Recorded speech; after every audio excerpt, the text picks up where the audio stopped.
I know of so many couples, especially young couples, that are just being pummeled, oppressed by financial pressure and strain.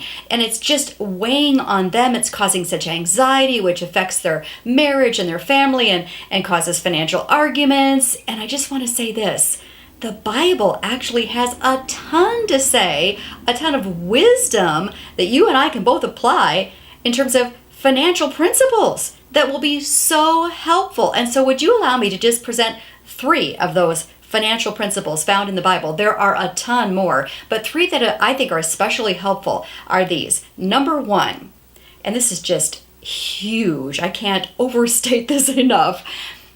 Don't allow yourself to live above your means. Intentionally live below your means. And this is what I mean by that.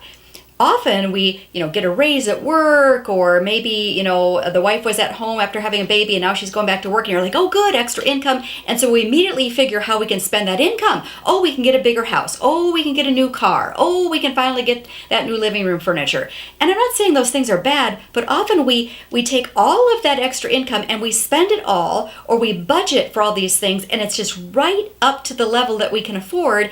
And there's very little in savings, maybe nothing in savings. And then something happens, an unexpected expense, and you're starting to scramble and rob Peter to pay Paul and shuffle this around, and the tension is building, and now you're putting things on the credit card, and your credit card bill is soaring, and all sorts of financial strain ensues, right? So what if you were to intentionally live below your means? You don't spend every dollar that you have. I think you'll find this Bible principle in Hebrews 13:5. Look it up. Hebrews 13:5.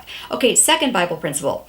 Don't wear yourself out and stress yourself out by working exhausting hours, both the husband and the wife, working and working and working and working, so you can have more money and more possessions, because at the end of the day, at the end of your life, you will not care. It will make no difference whatsoever at the end of your life that you took 3 cruises and you made over your living room and you got a new car. You won't care. God won't care. What is important is the time that you spent with your family, your loved ones, the time that you spent serving God. That's what's truly important. Read Proverbs 23:4 for some insight on that particular one. And then the third Bible principle, you knew it was coming, but it's so true.